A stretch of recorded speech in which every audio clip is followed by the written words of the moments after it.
Hello everyone, and welcome to Straight Chilling. Each week we watch and review a horror film for your entertainment. You can send all questions and comments to straightchillingpodcast@gmail.com. And don't forget to keep chilling. Yeah, we straight chillin', serial killing. 5 cold villains on the mic, got you reeling. 5-star ratings from the floor to the ceiling. If you get your 1 star, no time for feelings. Got a demon DJ, all the 1s and 2s. By the name Elzebub, so don't get confused. So grab a seat by the fire, roast them all in 2. And prepare to hear the legend of the Straight Chillin' crew. What up, nerds? Welcome to another frail episode of Straight Chilling. My name is Bob, and I'll be your host for the evening. This is episode number 228, recorded on Sunday, August 18th, 2019. Tonight, we're going to be discussing Frailty, as was chosen by our lovely Patreon supporter, Darren. Before we get into it, let me introduce everyone else on the show tonight. First up, calling in from sort of Chicago, Randy Gandy G-Landy. What's up? I'm a dancing queen this week. Yeah, you are. I got the damn disco ball rolling. Check it out. YouTube.org. Only 17. YouTube.biz/your social security number. Somehow you get that information sent straight to your computer. Oh, yeah. It's phishing with a PH. Only 17. Last but not least, calling in from Southern Korea, we got our boy Soju. What's up? What up? It's your boy, Soju. Got to remind people what my real name is over here. Frailstain. That is your real name. Sometimes it gets out of hand, but you got to remind these bitches who Soju is. Beshas. There's Beshas. That is a Beshas. Don't forget Beshas. This is fucking Soju, okay? Frailstain. Randy, you look kind of scary. I just see the glow of your mic and then the spinning disco ball. That's all there is, Rob. That's all there is. Fucking Beshas. The rest is just an illusion. Almost made me spit my water out on Randy. Can't spit water, Bob. Don't ever forget. That got me good. Let's tackle some of this here housekeeping, gentlemangs. Just a reminder, our September poll pick is posted on our Patreon website. If you support us at the $5 level or above, you can vote on a movie we're going to be talking about next month. The theme for the month is witches. Again, I think you need to put a subtitle on that. Witches. It's witches. Okay, cool. And the 3 movies you can vote between are Haxan, The Craft, and The Witches. Or The Witches. How those numbers looking, Bob? The Craft is winning currently. It pulled just ahead of The Witches, and Haxan is falling behind pretty substantially. I see. Mm-hmm. But in other glorious news, we have not 1, not 2, but 3 new Patreon supporters this month. Oh, dicks. Mm-hmm. So a big thank you and a big shouts outs to Mr. Alex K, or maybe Mrs. Alex K, actually. It could go either way. Rob. That name could go either way. Alex K. Mr. James B. and Mr. John Bowman from the Horrorphoria podcast. Big thanks for thanks, guys, for supporting us. We feel the love. And of course, we owe you all the Straight Chilling salute. Let's do it. To you all. Here we go. Slap me in the ass! Hold on! Slap me in the ass! Slap my ass!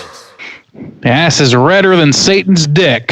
As someone who is excluded from this gag, did we ever explain it?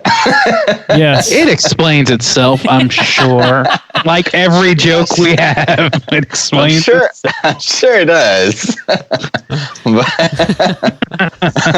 Your dollars help us keep... better than reality, probably.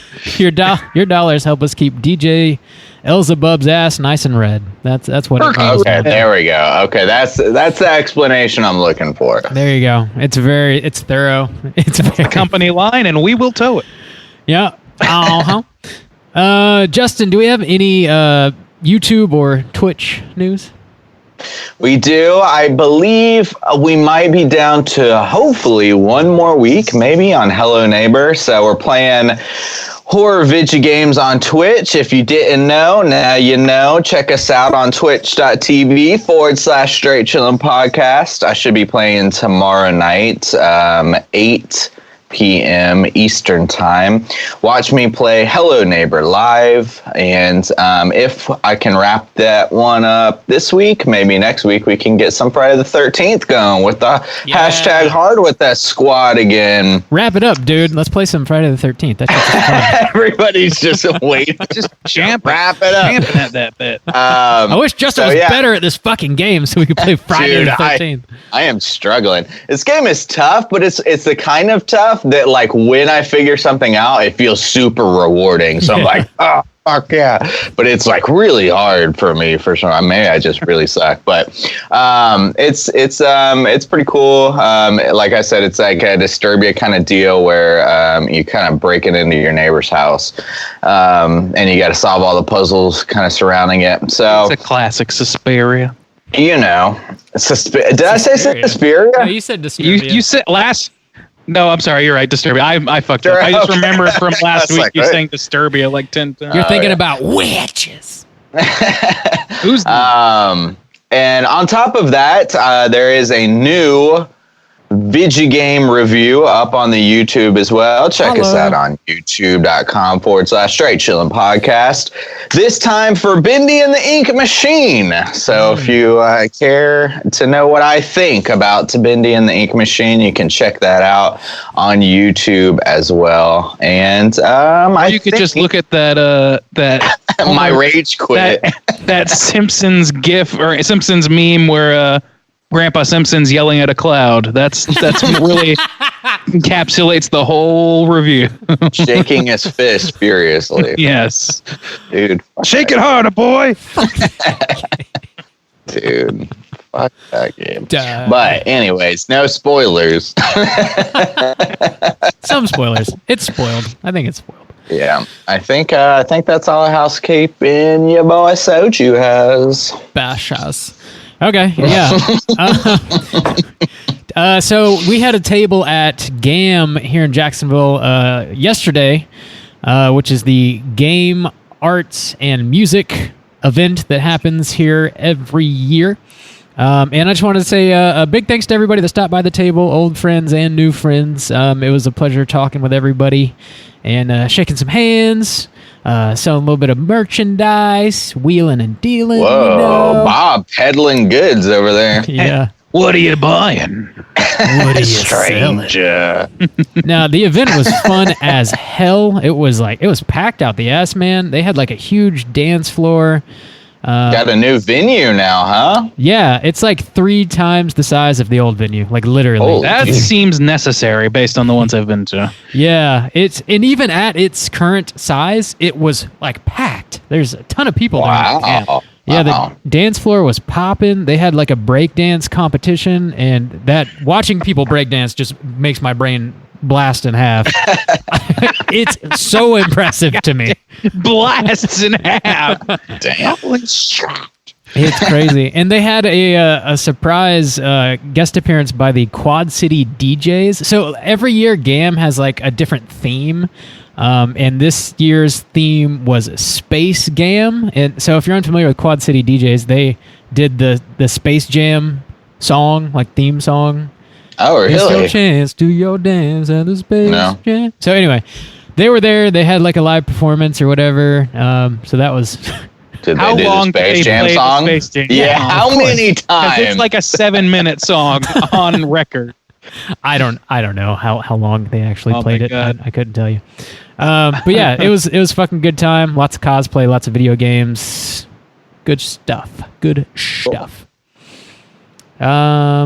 I think that's it. Oh yeah, another just a quick reminder, we got a new t-shirt design, a Hard With Us t-shirt. It's on our TeePublic Confuse your store. friends and enemies by wearing a shirt that does Hard With Us on. Hard with us. What is that shirt trying to communicate to me? I don't know. But yeah, you can find that on our TeePublic page. So there you go. Let's go ahead and talk about what we've been watching this week, gentlemen. Hey gang, what you been watching? Randy, what you been watching? Not a ton this week for me, but I did manage to sneak in a couple of episodes of the new Mindhunter, which is exceptional as fucking always, and I'm so excited about it. They already had the quick run-in with Son of Sam, and it's super, super fun to watch. They made that guy, whoever that actor was they cast as the Son of Sam is spitting fucking image of him. It's crazy. Like, looks just like him. What else? Anything? Really, we've been playing some like board games and shit, and like de-escalating from watching TV all the fucking time. So, that's really about it. I don't know. I can't think of anything substantial else that we watched, so we'll just call it that. All right. Any dope board game recommendations? There is a new game that we got. It's not actually a board game, I guess, but it's like a, I don't know. It's like a quick round sort of thing called Trash Panda that was recommended to us. It's like a $15 game. It's real cheap and it takes like 20 minutes to play. And basically, your goal is to get as many cards with as much trash on it as possible, and the most trash wins. And there's more to it than that. It's a little strategic, but it's a fun fucking game. I recommend that. Cool. You can just throw my body in the trash if you want. If you want to. I planned on that from the beginning, Bob. Okay. Cool. Very cool. Right. Juice, what you been watching? I also started to watch The Mindhunter new episodes.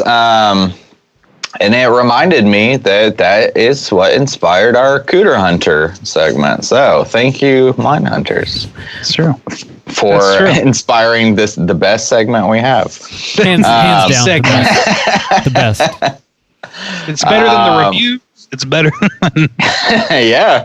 Other than that, I haven't really been watching a whole lot. We did start this. It's crazy that I've been in Korea long enough now to have yearly traditions, but every year, like toward the end of the summer, they have these movies in the park.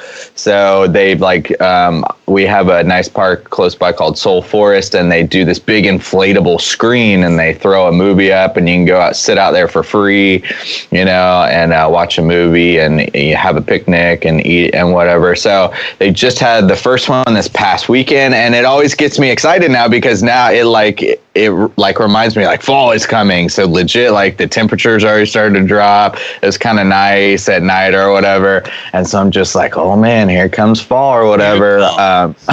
Unfortunately, the movie was Shrek-ery?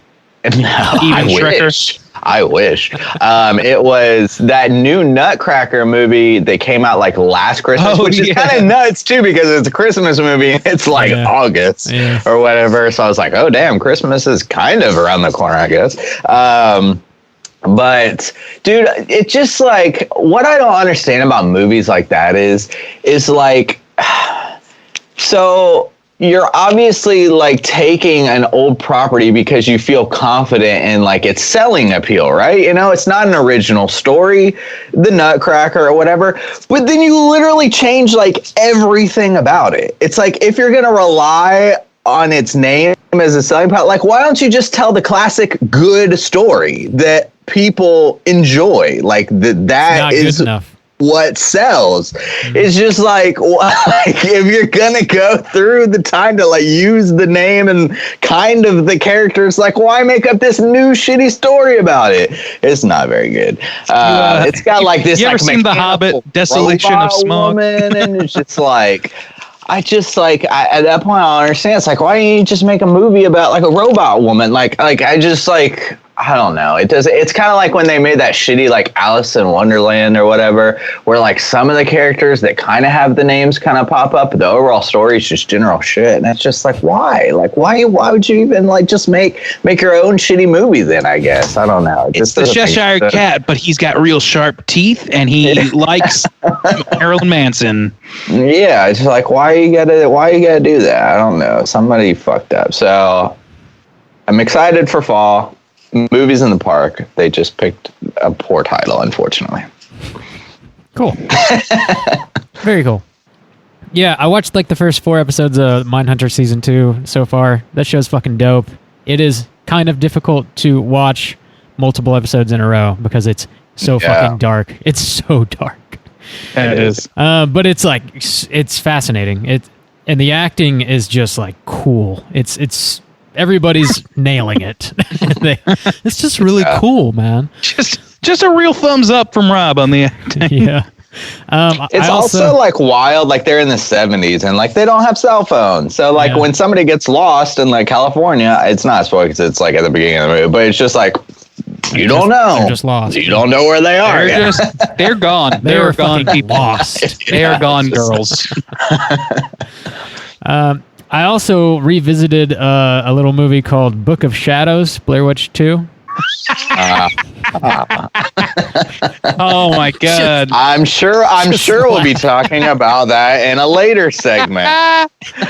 I'm so excited about this. Tell me about your thoughts on Book of Shadows. I can't wait till the end of this episode. So I mentioned last week actually, but I'm going to be on an episode of the Horrorphoria podcast tomorrow. We're going to be talking about movies that are so bad they're good, and we have like a list of movies we're going to blast through, and this is one that I'd actually never seen all the way through before, and I was like, well, I obviously need to watch it if we're going to be talking about it. So I watched it, and man, that's just a real bad movie. It's a nice smelly stinker toilet bowl of a movie. Yeah, it's like I don't think they were trying to make a comedy, but it's like more that than anything else. Damn, that's accurate. It's just so, it feels like it's trying to be this like hipper version of the first Blair Witch. Like they tried to like MTV it up with like these goth kids that are like, pagans, and they're just like really cool, and they got like neat jewelry on and stuff. They're just like you, generation of kids who don't understand. Yeah, and it's bad. It's just real bad. The best part of that movie to me was when I watched it on one of the like earliest DVDs ever made, I gotta think. Yeah. And the movie began and ended with an advertisement for you to look for all the hidden messages and Easter eggs in the movie. They not only snuck in a shit ton of dumbass Easter eggs, but they then had completely like negated the purpose of a fucking Easter egg by telling you where they were and what they are, and like full detail in some cases. It made me laugh a lot. So good job, DVD crew. Yeah, it's pretty rough. Not a great Mom, movie. you do a lot of features, don't you? And not like a ton, but I've done a few. I've done a few. Yeah. I wonder why no one's asked me to talk about Cooter Yabos. Never been asked about. Wonder why that's. I do not know. I mean, makes you wonder. Weird, Are you the gatekeeper, Bob? You gatekeeping us, baby? No, people can find you guys. They know where you are. Gatekeeping my ass, baby? You're just in the shadows. You're just Hollywood Bob over here. I hear you, but I didn't read can't. the Book of Shadows, I cannot so see you. Hollywood Bob. Anyway, yeah, that's all I've been watching this week. Let's go ahead and get in the main event here. Talk about Frailty. Kick it off with the back of the box. What's on the back of the box? What is on the back of the box? Frailty from 2001, directed by Bill Paxton. Also starring. Dude, hips don't lie, baby. Rob, put some respect on that name. Some respect. They also, it's starring Bill Paxton and Matthew McConaughey, whose hips also do not fucking lie in this movie. There's a lot of big, heavy hippers in this movie. Yeah. I don't know how you can cock a hip that high. It's like, I would fall over, I think, if I tried. Dude, they're double jointed hips. Just bam. That hip is somehow higher than your shoulder. I don't know. I mean, that just shows the quality of McConaughey's work, because the man, he is playing the son of Bill Paxton. So, I mean, his hips gotta be truthful. They gotta be truthful hips. Mm-hmm. For sure. They're telling the story, the real story, those fucking hips. So the plot of this movie is as follows. A mysterious man arrives at the offices of an FBI agent and recounts his childhood, how his religious fanatic father received visions telling him to destroy people who were in fact demons. Yes, indeedly. So, had you guys seen this movie before? Were you aware of it, and would you recommend people check it out? Randy, why don't you kick us off? Yeah, I saw this movie in theaters somehow, and I honestly don't remember who I saw it with. It had to have been like my mom or something, and I don't know how that happened, but I loved it. Go learn about Jesus, Randy. I guess. Oh, yeah, Randy. Yeah. I was in a training program that none of us were aware of. No, I saw it in theaters, and I've actually really liked this movie for a long time. But it's like this movie that's weirdly like, it's not that it's forgettable, it's that you don't remember it like at the opportune time. Like whenever you talk about the best movies of whatever of early 2000s, this movie just slips my mind. Yeah. I think I would definitely recommend this movie. Oh, okay. It sounded like you're going to keep going there, Randy. Yeah, I thought so too. So, recommend? No, I definitely recommend it. I think it's like, it's just a movie that like, for some reason, like it just doesn't come up that often. I just feel like it's a sleeper even in my own mind as a fan of it, which is kind of strange.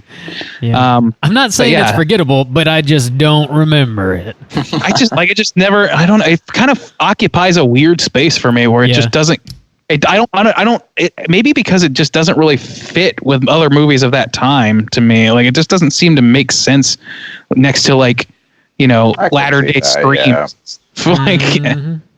I don't know. Maybe that's the reason. I just don't know. But I do recommend it. I think any horror fan should see it just purely on the testimony of Hips Don't Lie Paxton.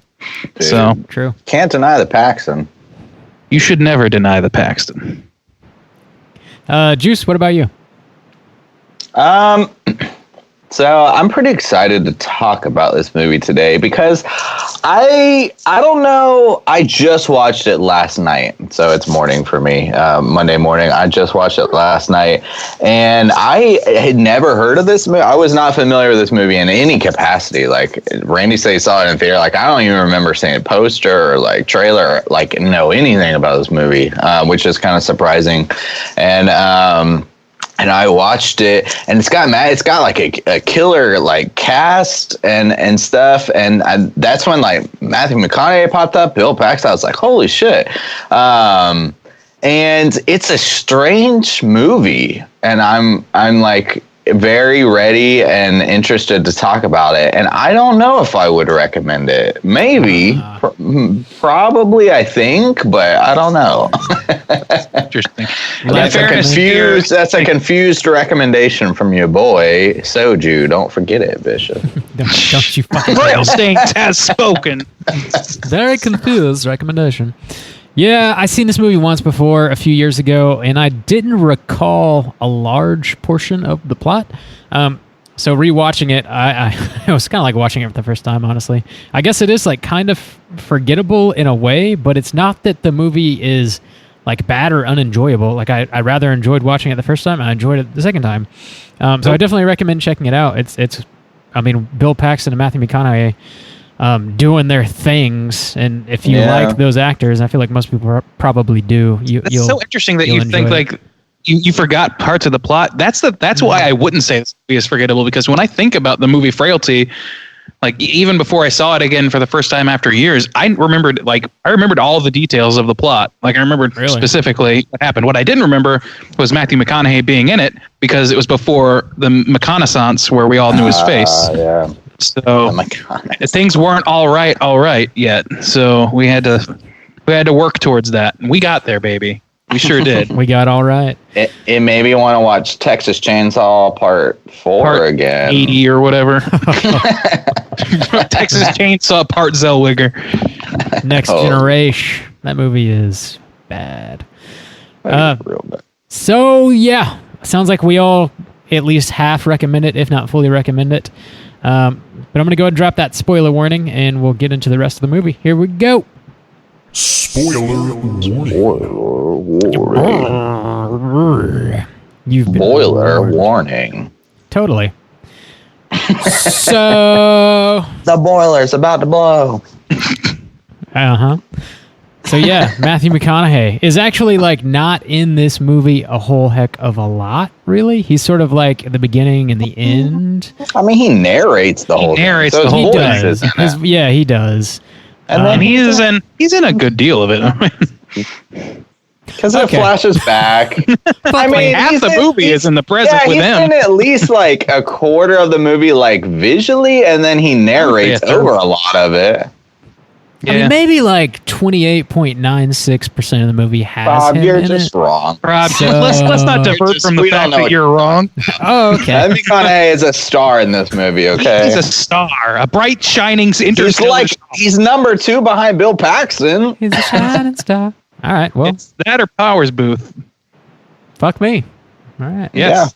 Yes. I don't know how you keep getting these guest spots, Bob. I don't know either. I don't have anything to contribute at all. Hollywood Play the Bob bump, over. Rob. So yeah, the overall like what kicks this movie off is like McConaughey strolls up into an FBI office and he's like, "Yo, there's this God's hand killer going around murdering some people, and I know who it is. It's my fucking brother." And the FBI agent's like kind of suspect, but he's hearing him out. And it's Powers Booth, and it's amazing. Yeah, and as Matthew McConaughey is like explaining all of this, we go to like flashbacks and we see McConaughey and his brother as kids. Bill Paxton's their father. Their mother passes, and Paxton has this vision where he sees an angel come to him, and the angel's like, "Yo, you know, the world's infested with demons, and you have to like start murdering them or destroying them, and I'm going to send you some weapons so you can do that. And I'm going to send you a list of Real 7 names. good holy weapons. Yeah. And so here's the names, and here's a lead pipe and an axe and some gloves, and just start killing the shit out of some folks." It's weirdly just kind of stuff you find around, you know? Right. In your shed, a lead pipe. Yeah, oh, man. So I'm so confused because I like generally enjoy watching this movie. I found it very interesting and intriguing, and like as I was watching it, I was like really like processing a lot of stuff. But like thinking about like those scenes, like Bill Paxton literally just comes in with his kids, and like he's just like, "I had a vision from God, and he's going to send these magical weapons." And then the youngest son's like, "Oh, we're like superheroes then?" He's like, "Yes, son, we're like superheroes. We're going to throw out the demons." And it's played like so... like Bill Paxton. Yeah. I love like Bill Paxton, but the dude does not have like a lot of range. Like he's a pretty one note kind of guy outside of that vampire movie where he just loses his mind. I could not disagree with you more. Really? Yes, especially like that scene. I love that they played it straight because that like him being like a caring father and him maintaining like his son maintaining love for him, even though he sees his dad going crazy, or at least that's like what we're led to believe. Like that is sold in that scene because he's like, "Look, I'm not crazy. I'm your father." And like it puts you in this position with the kid's in, which is like, I don't know. He definitely believes what he's saying, but this can't be true. And like, what's happening here? Like it puts you in doubt. Feel like very convicted. He literally just like comes in and it's like, "I had a vision from an angel." Like it's pretty chill. Like monetary. Yeah, it's like really. I didn't know. It sounded to me like keeping it together. Like, okay, I have to go explain this. I have to explain this, and my kids trust me. They're gonna trust me. They're gonna trust me. And he's like going in there and doing it. To me, it was great. And it was and it's an intriguing part. Like you said, it is an intriguing part of the overall premise. Basically, being like Bill Paxton just says is a regular dude. He's a mechanic. He's got 2 sons, just a regular old family, and he just comes in and says, like, God has like called me to like destroy demons. And like one son, the oldest one, is like definitely not about it. He's like, "You're murdering people." Yeah. So Fenton is the older kid, and Adam is the young kid. And Adam is just sort of like buying into it. He's like, "Yeah." And then when Bill Paxton starts bringing people home, he believes that if he lays hands on them, then he'll see the evil that they've done.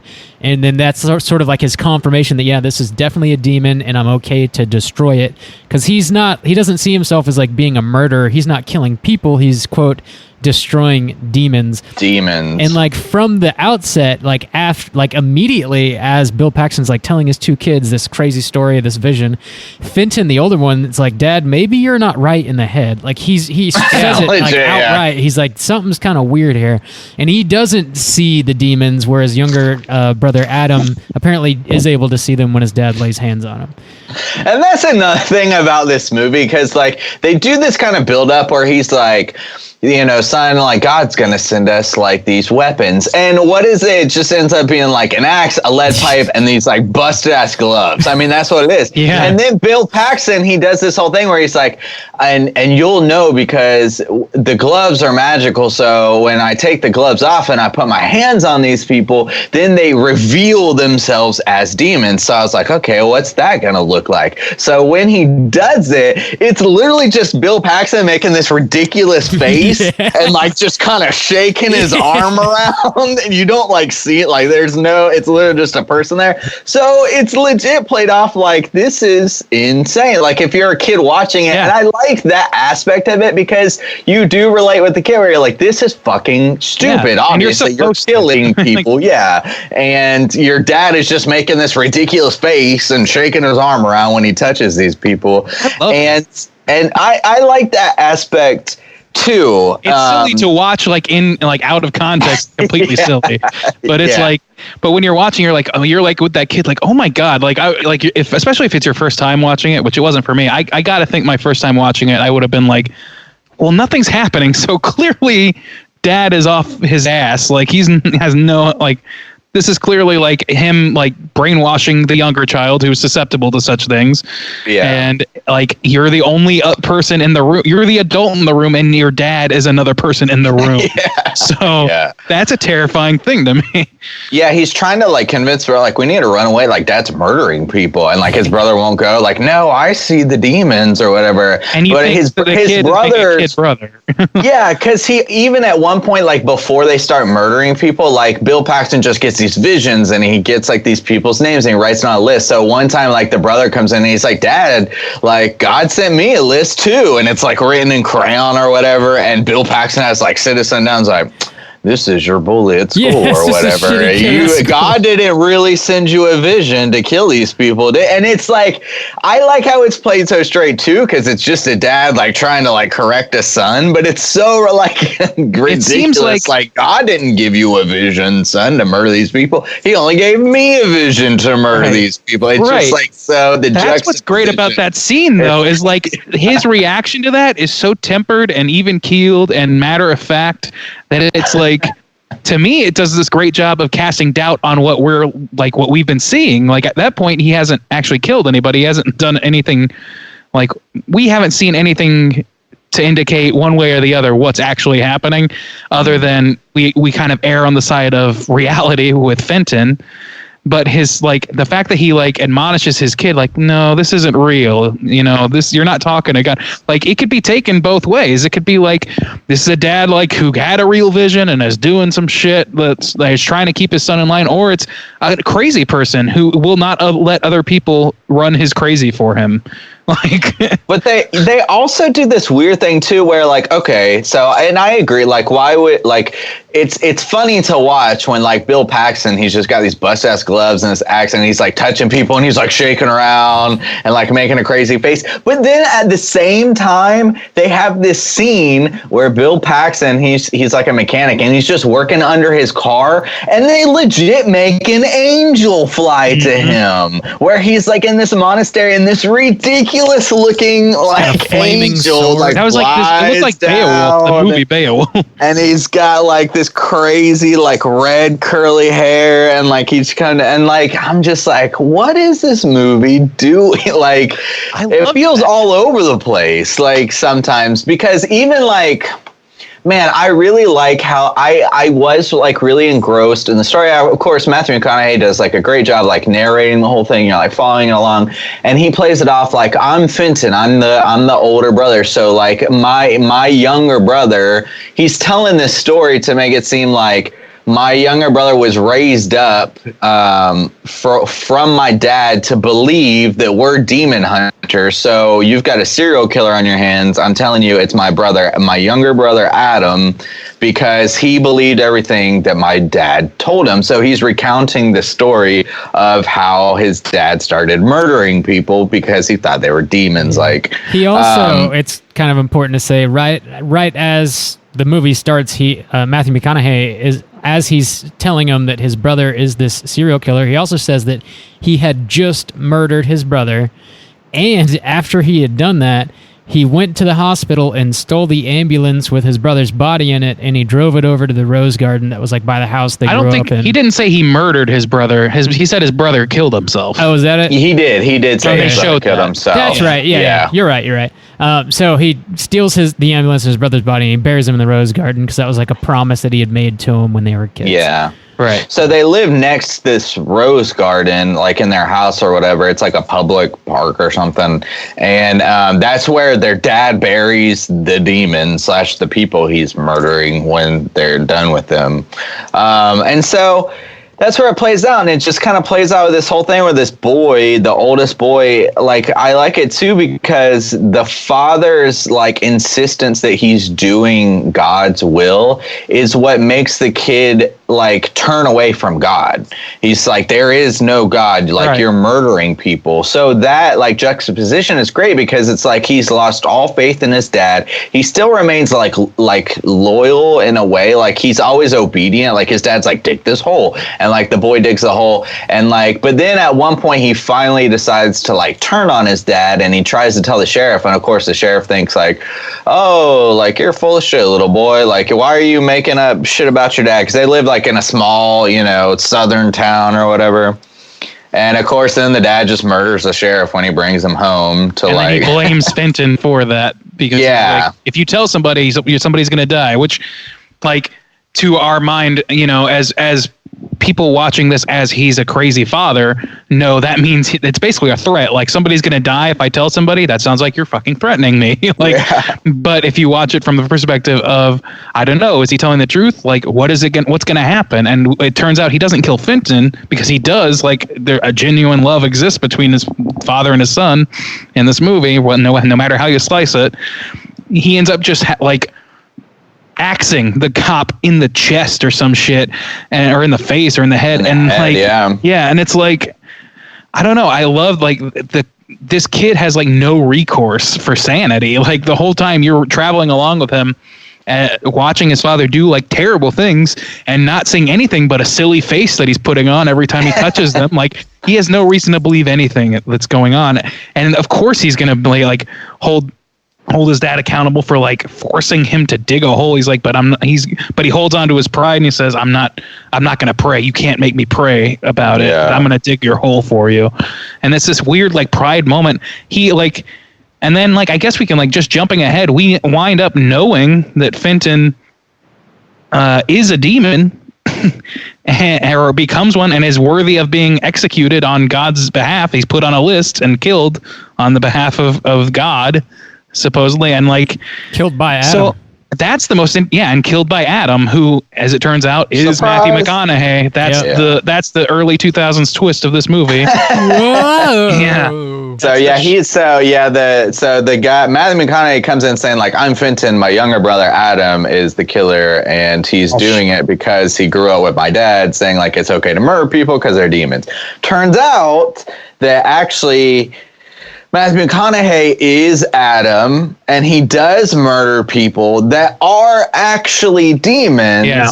And his brother is Fenton, and Fenton is actually the murderer of the people that the cop is looking for, but he's just a serial killer. He just does it because he had to. Is that what it was? Okay. Yeah, so he had to. He ended up, because Fenton, what happens is Bill Paxton says like, the angel told me you're a demon when he's a boy, when he's still a young boy, and he throws him in a pit for like weeks without feeding him and like only allowing him to drink like one thing of water a day. So he just tortured his son until he's like, God's gonna give you a vision. So of course the kid's like, God gave me a vision. And so when they go to kill the next person, He's like, you're going to do it, Finn. Like, you have to do it. So his dad has thrown him in a pit and is now making him murder somebody. His son. So now Fenton, like, puts the axe through Paxton's chest. He's like, fuck you, Dad. But then the whole spin is like, this is what I didn't like this. And this is where I'm conflicted on this movie. The whole thing is like Adam is like, no, it's true. And then you get to see like they touch them and like they've done terrible things. So like one person was like a pedophile or something, and one chick had like murdered somebody. And like, so they're all justified. And so not like, only all that, of this crazy bullshit that you're like, don't torture your son and don't like murder people. It's like, oh, it's all justified because it really is God's will. And I was like, that's fucking stupid. Like, I didn't like that fucking twist, because here's what I thought would have been better. What I thought that they were leading to is like, I would have been okay with the twist of like, I'm Adam and I am following my brother's work, and Fenton is a serial killer and I murdered my own brother.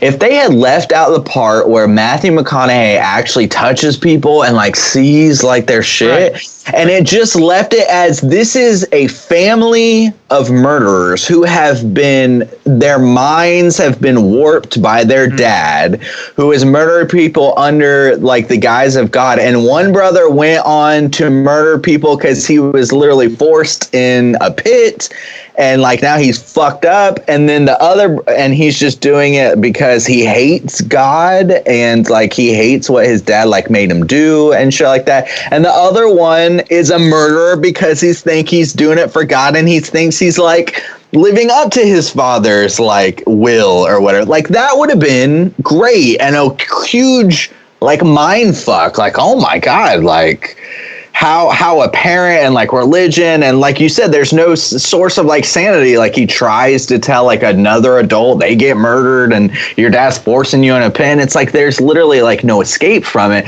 But instead they do the whole thing. It's like, oh, it really was God's will. They really were demons. And I'm like, yeah, and like the thing is like even up until the point where you see the visions, like in retrospect, you see, oh, a vision of this particular victim shows that he was killing little girls, or this one killed his mom, or whatever. Like even if they had shown that, I could have like you could have made the argument that that was just what was in Adam's head as an adult, that like the way they showed that angel to Paxton, you could say that was his delusion. But you can't wave away the fact that when he walked into a fucking FBI building and the cameras recording him refused to record his face. Yeah, God like I really manipulates like the directly. I mean, it was. Why? I like that as a concept, but I do not like it as the way it fits in the narrative. Why do you like it? Oh yeah, why do you like it? I liked it because it was surprising, because up until that point, pretty much what you were describing is what would be the better option there, Juice, for the ending, was like what I was buying into. I was like, okay, none of this stuff is true. Everybody's just crazy, or they're in the process of becoming crazy because the dad's lost his mind. So whenever that happened, I was like, oh shit. Like they are legitimately protected by God from getting found out because they're trying to fulfill God's will. Like God literally hired this family of like hitmen, basically. I kind of thought that was a cool spin on what I was assuming to be the actual plot. I don't know. I thought it was interesting. I never hated it because but like the best thing about this movie to me is the conflict between those two ideas and trying to decide yourself for sure what's happening. If they had left it ambiguous, I would have been happier for sure. I definitely see Justin's point on that. But because of what we got, like I don't hate it. I just feel like that it's a little bit of squandered opportunity there. I also, in terms of like actual Fenton murdering people, like they kind of say that, but they don't really go.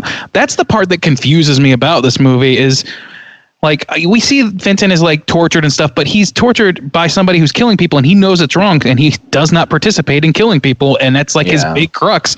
So why does he grow up to be a fucking serial killer? Is it just because he's secretly a demon? Because I think that was the part of it whole too. time. Yeah. Like this was our point of view character, whether or not it was actually him narrating it. It was the point of view that we were sitting in. And then it turns out that he was actually just a demon. Like he just some people are just demons and they're real good at tricking you. Like I don't like that's all well and good, but to some extent, but like it just feels like an undercut of the emotional core of the movie. It feels like they scooped it out. I agree, because you see that the kid, that's the whole thing too, where it's like, yeah, it is God's will, and he just sends you a list and like you're fucked, like there's nothing you can do. Because you're right, because then like halfway through the movie, when this kid is just doubting his father, he's literally trying to save his brother, he's trying to save his dad.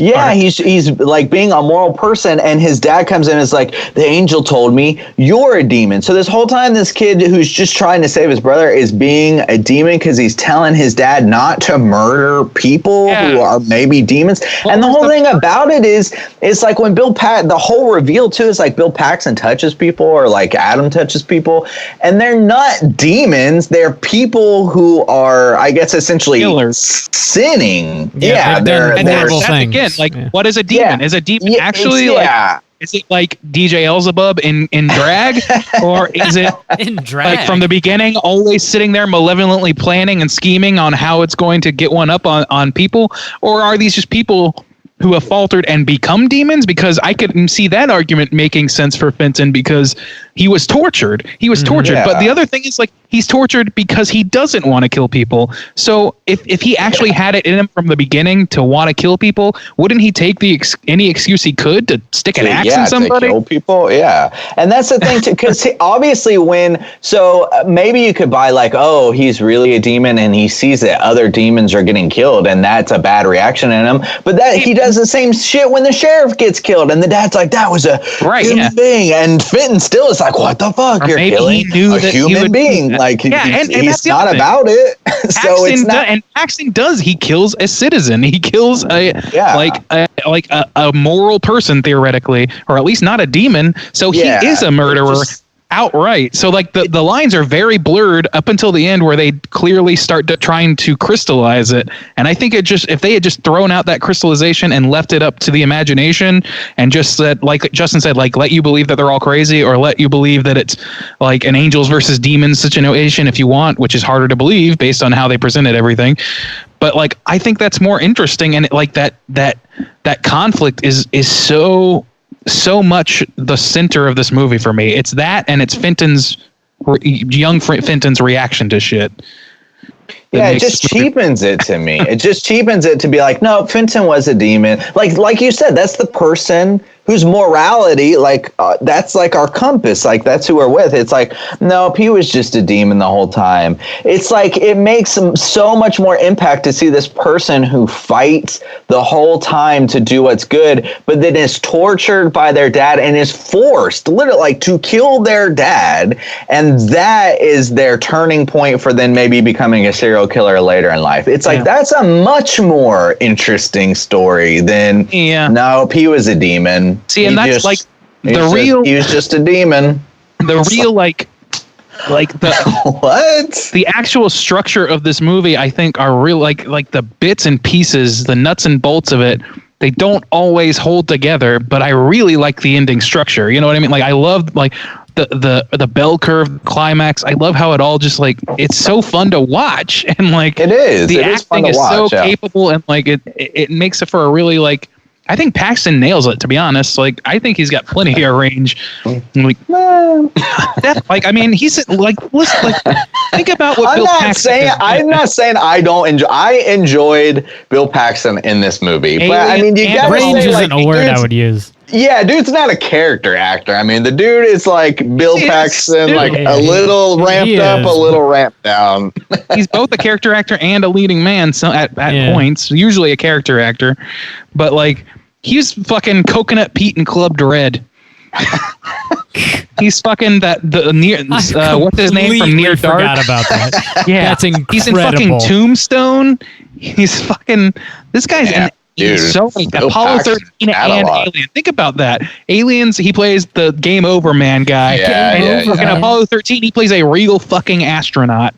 That's good enough for people. And he does. Dude, I love some Bill Paxton. You don't have to tell me. I got to defend the man's honor. Let's not forget about Twister, okay? Dude, the hips Twister, really lie in that movie. Clear classic.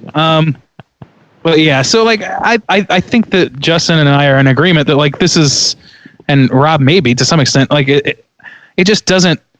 it's almost like they had the twist like in mind because it was just the era where twists had to happen in your movie, and they just kind of justifying it came secondary to the shock of it. Which is the cataclysm that so many movies of that era really fell into. But the good news for this movie is just how good every individual component is. Like all the material is good. Like all the ingredients, it's a better ingredients, not better pizza. It just also, could be. Yeah. I think that twist suffers from like its time too, because like even like Constantine was a movie that came out like around then, and like even like movies like The Matrix, like the good versus the evil, like it was still in a time where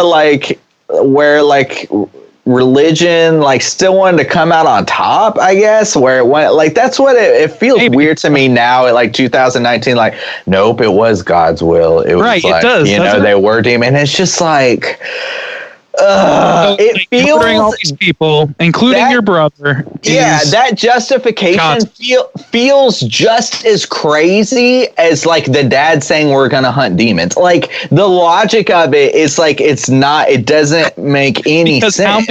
How many as a movie do we know of that use that as their justification for killing people? Yeah, I'm really gonna sit here and say that fucking it's a problem in real life. Yeah, that's a real exactly. problem. Yeah, and it's like I don't know that we want to like. I don't know. It feels like maybe that's what the shock of it's supposed to be. Is like, oh my God, Son of Sam really talked to a dog. But like, I don't think so. I don't think that if we watched a movie where that happened, it wouldn't be taken as a comedy. Because also too, it comes down. Matthew McConaughey is Adam, and he's the one I love, and he spends his life as the sheriff of the town. Right. Yeah. He's just killing people as he so foreboding. And the thing is, at that point, you should, by all accounts, be rooting for him, and it doesn't feel that way at all. It doesn't. Or because you really shouldn't be, because he's got a God. Must be a vengeful God, because it's not fucking Christian God.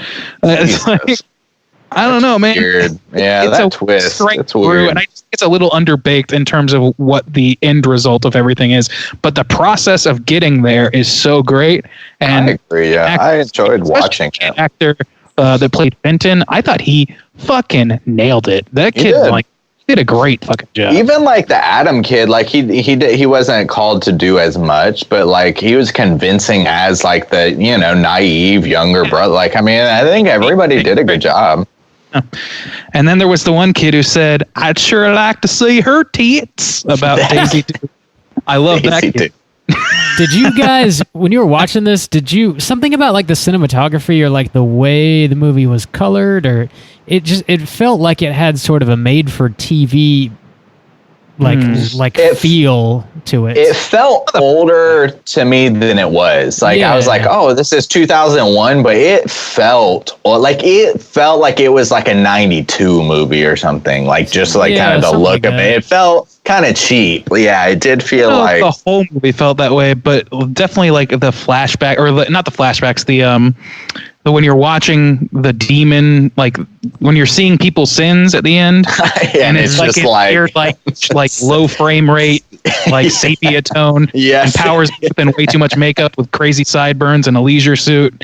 It doesn't look good at that point. But I do love Powers Booth. Powers Booth is like such a he's the worst FBI agent in history in this movie. Go home. This guy just told me that he has his brother's dead body and a stolen ambulance out front. But I read all of that very bad decision making as like God's just protecting him at that point, right? Like I guess you could say that. He's covered, and also come to find out that the FBI agent killed his mom, and that's why Matthew McConaughey is there telling him this whole story, is so that he'll follow him out to the Rose Garden, so he can just murder him and bury him there. That's the whole point. He's a demon.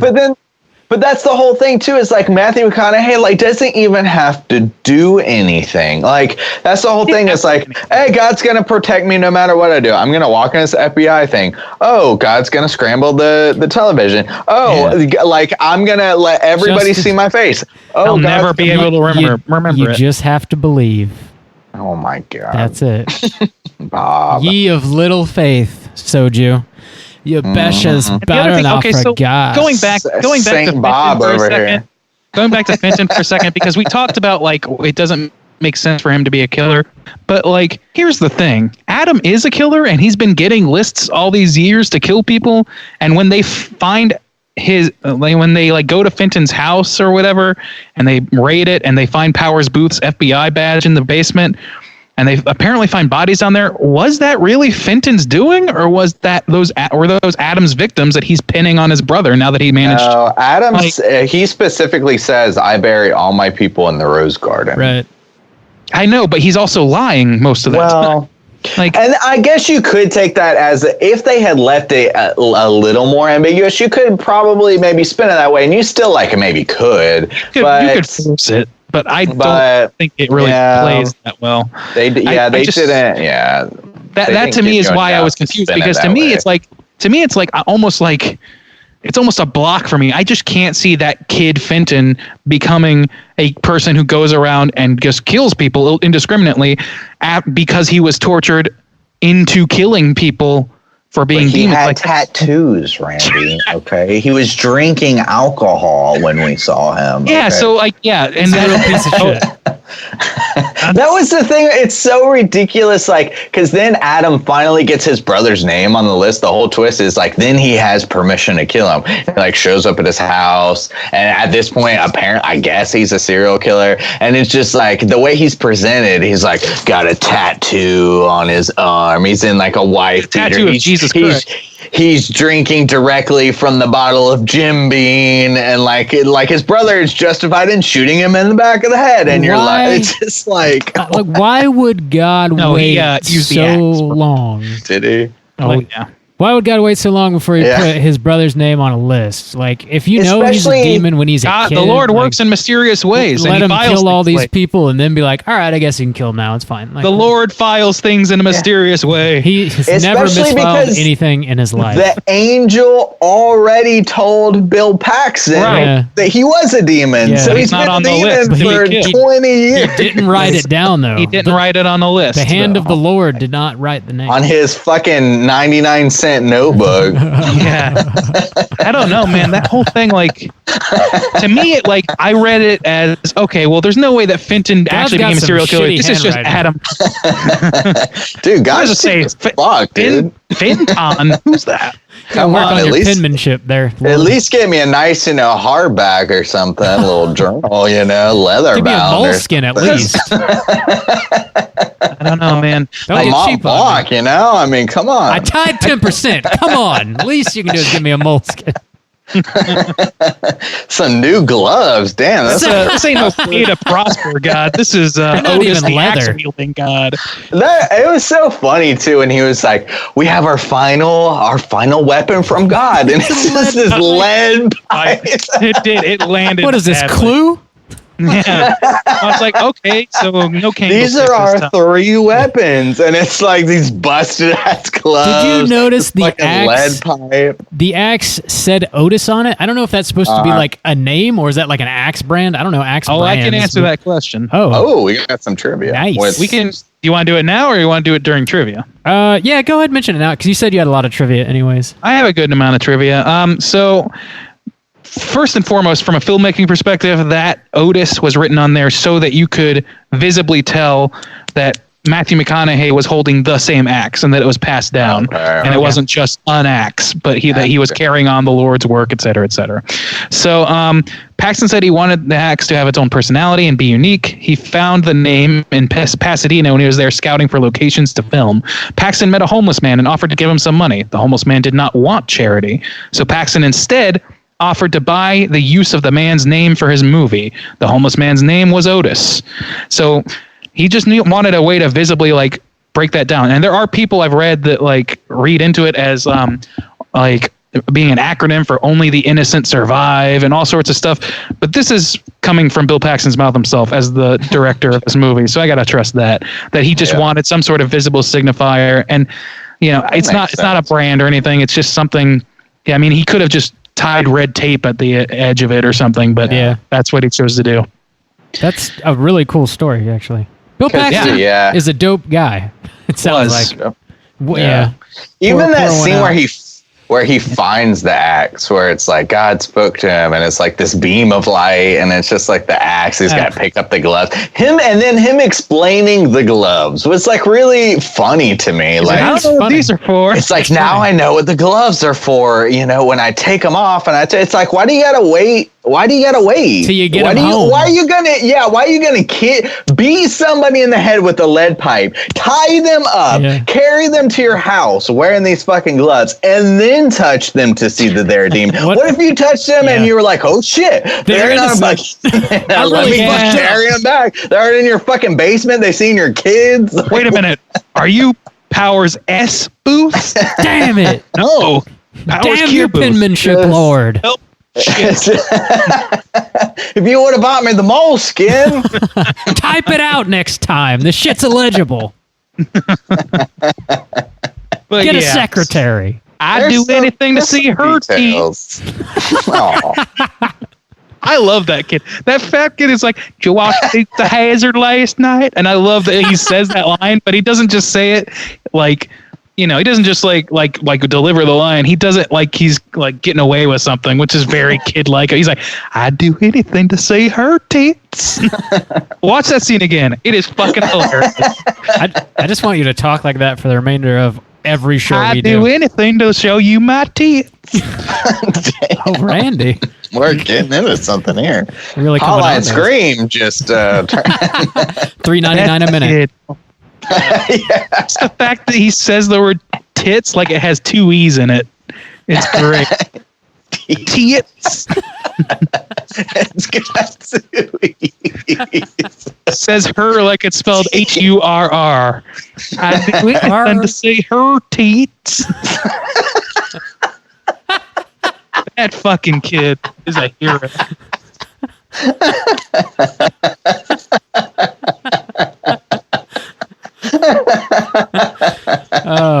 Oh, Randy. Meltdown. Is there anything else we need to touch on before we rate Frailty? I don't think so. I'm good. All right. I'm good. Randy, Mr. Good, how you feeling about Frailty out of 5? I love this movie a lot. Like, I liked it a lot growing up. I have a lot more critiques of it now than I did then, just because I've seen a lot more fucking movies. I have a lot more like context shit. And I would say that based on my current viewing, it probably drops like a half a point, but I still really love the components of this thing, and I would watch it again.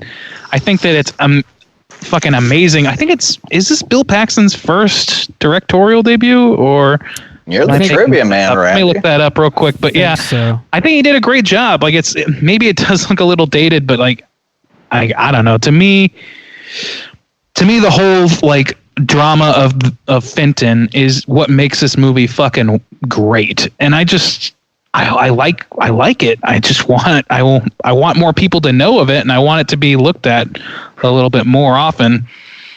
I don't know. I've gushed a little bit too much maybe, but yeah, my big critiques being what we talked about, that it sort of ends on a very like vengeful God Christian outlook, which is troubling. And maybe that's part of it. Maybe it's intentional. That's like, well, God wants people to die for their sins horribly. Maybe it's the Westboro Baptist Church version of hell.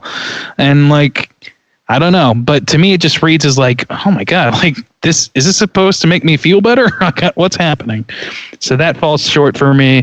Some of the nuts and bolts of what actually happens with adult Fenton kind of fall short from earlier, or a little bit hard for me to read, but not really in an enigmatic, ambiguous way, just sort of in a, I'm not sure if I understood this correctly way. So, I think Bill Paxton nailed it. I think the kid who played Fenton nailed it. I think McConaughey does as well as McConaughey always does. And I think that fucking Powers Booth is one of the most fucking riveting people to watch. That voice is so goddamn good. It's a shame. Both of them passed away in the same year. It's a shame. Oh, wow. Yeah, 2017. Paxton and Powers Booth both passed. Really, it feels like Paxton's been gone much longer than that. It was just 2 years ago, huh? Just 2 years ago. Damn. But yeah, so all that said, I'm going to give it a 3.5. I would have given it a 4 had I not watched it again this week, but I did, and I'll give it a 3.5. It's still a great movie, and I'd still keep it on my shelf for sure. Keep it on your shelf. What was your rating, Randy? 3.5. 3.5. All right. Juice, how you feel out of 5? I did enjoy watching this movie. I don't love it. I'm glad we've talked it through a little bit, and it just sours for me at the end. You know, I feel like I don't know. I would have enjoyed a lot more had it not ended the way it did. And I think it just cheapens. I think the problem is it cheapens everything else I saw along the way. I really enjoyed the journey, and then the destination was just kind of a shithole, and that's disappointing.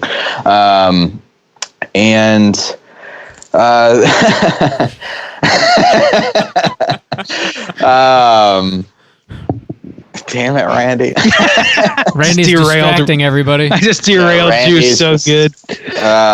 So I thought the acting was good. I always enjoy seeing Paxton. Matthew McConaughey did good, especially like as the narrator too. He's just got one of those kind of voices, you know. And but yeah, like it's okay to murder people because God protects you, and that's kind of the whole point. And here's the thing: it's possible that they were using that as like not a good thing. You know, it's possible that, like we talked about, that maybe they're saying like, oh, it's supposed to leave you unsettled, but that's not how it was really presented. So if that's the case, then I feel like they failed kind of on that mark as well. So either they like that was their point and that sucks, or you know they wanted it to like kind of leave a pit in your stomach or whatever, but they didn't present it well enough to do that. So I don't know.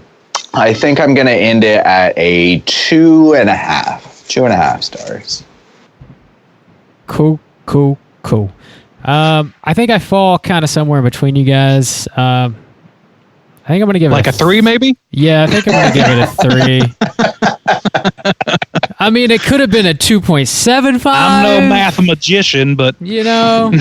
Yeah. 69 minus 3.75. That's right, Bob? That's my rating. That's how I do it. Yeah, I don't know. This movie, like, I enjoy the story of it. That's definitely, like, the best part about it. It's... like got some twisties, but they don't feel like super cheap, like they're just trying to pull the carpet out from under you, or you know, yeah, I don't know, for some reason, because like I just didn't expect any of them, and as they happened, I was like, oh, okay, that's fucking okay. That's a little nuts. I think it's just played so well. The acting is just, to me, strong enough to where you don't necessarily see, at least for me, it was like the first time I saw it, I was completely blindsided, even in that era where like everything was twisty. And I was just like, oh my God, like this whole, I can't believe that I didn't, like, I couldn't possibly see this coming. It's crazy. Oh my God. I don't know, and it was because the acting was it felt so real to me. Yeah. Paxton does a good job, like playing everything very straight and flat. And it's funny to me that that's what he has chosen to do for himself, because when Bill Paxton like really shines, he's going big, and you're like, man, that dude's swinging for the fucking fences. He's like acting outside of this fucking TV screen, like, you know, but he just chooses to play it very straight. And I guess that serves the plot. Like, there's a reason that he made those choices. But it's interesting that like it's a movie that he has chosen to direct and also star in, and that's what he chose for himself to do. You know, he didn't want to be big. I don't know. It's just kind of interesting. Maybe it tells a little more about him and his like personality, I guess. To that end, real quick, I just want to say that this was his first directorial debut for a full motion picture. Yeah. The only other one he ever made was The Greatest Game Ever Played in 2005, featuring Shia LaBeouf as a young kid playing golf. A weird spin on the Paxton legacy. Maybe he's a big golfer. I don't know. Oh, it was written by Mark Frost, too. That's strange. Ew. How did I not know about this? Ew. Anyway, yeah, so I don't know. Like I said, I didn't really enjoy the movie aesthetically too much. Like, it just had a weird old look to it that I wasn't really down with. But I like the story. I like the acting, and like the fact that it was all legit didn't really like detract too much from the overall plot for me. I know that was kind of a problem for you guys. So yeah, I'll come in at a 3. Our aggregate is going to be a 3 even. Let's go ahead and jump into our Rotten Tomatoes segment and see what the critics and users think about Frailty. Certified fresh to death. Take it away, Juice. All right, let's hop into our Rotten Tomatoes score, which I definitely have up and ready to go. Let's not stretch this out, guys. We don't only need do to this stall every week or take time. Bob, So please stop stalling us here. Let me explain the rules if this is your first time listening. This is our Rotten Tomatoes segment where we're going to go around the table, and Rob and Randy are first going to try to guess what they think the critics rated this movie. After they guess, they will then try to guess the audience score. In between those two guesses, I will also read the critic consensus for this film. There's no way you're still pulling this up. Like, you have to have it up by now. How do you spell Rotten Tomatoes, Justin? Is everyone ready to play the game? Well, and tomatoes. The game. All right, just another minute or so, and my dial-up is really lagging tonight. Oh boy, really, Alta Vista's really chugging wind right now. All right, so let's start. We're starting with the critic score. Critics 151 total count. Randy, kick us off. What do you think critics rated Frailty? I don't know. This is a tough one. I'm going to keep it probably in line with what we said about it. And I will give it, what is that? I'm doing some dumb math in my head. I guess I'll put it at a 75. 75. All right. Rob, what do you think the critics rated Frailty? This is kind of hard to say, so I'm just going to play it safe and do the straight chilling special, 69. 69. The comedy number is in play. Yep. All right. Rob, good choice going with the 69, except you still lost because Randy got it. Simon Cowell, you got like so close. Well, no, hang on. Randy got so close. It is certified fresh. I know we were talking about this last week, like what's the cutoff? So this gives us a little more clarity. It is certified fresh with a 74. So Rob was close, but Randy was too close. So 74% certified fresh for Frailty. The critic consensus is creepy and disturbing. Frailty is well-crafted, low-key horror. So pretty short and sweet there. There's the poster for this has like a big face on it, and I can't tell who it is. I never could either. I hate that. It's nuts that it's not Bill Paxton or Matthew McConaughey. I don't think. I'm pretty sure that's Matthew McConaughey. Is it? I think so. He's very dark in it, but yeah. The shot is just. I just looked up Frailty poster, and there is a much better poster in what I believe is Japanese, but is certainly an Asianic language. Is a better poster for it. I can tell you, Randy. All right, so let's do the audience score. Oozer rating very high because this was back in the day when you didn't have to do some bullshit to rate some movies. Oozer rating 53,173. Back in the day, that would have been a low number too. These days, it's high. Rob, we'll start with you. We'll let you pick first this time. What do you think the Oozers think of Frailty? Oozers probably close to the critics on this one, I would think. I feel like most people would probably dig this movie. So I'll go with the 75. I'll steal Randy's number. 75. And Randy, where are you going to take it? I think there's probably a lot of Paxton stands in that outfit, so I'm going to go with an 85. 85.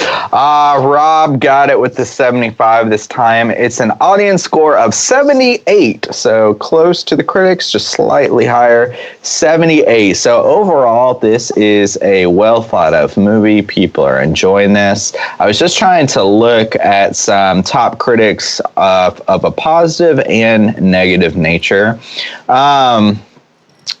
One negative, Frailty is disturbing, all right, but then so is sticking needles in your eyes. And I wouldn't recommend either. Damn. Well, eat my all whole right, butthole. Eminem. Bill Paxton's directing debut stands alone in a horror genre currently infested with pert teens and knowing plot ticks. Pert teens is a phrase I could live without ever hearing. PERT teens and knowing plot ticks. I don't even like how that is. Thanks, Guardian. That's a top critic. Zan Brooks says. I don't think, Fucking all Zan. things considered, I still don't think we should be blasting out actual critics' names and giving them shit when we're hosting this show. But whatever.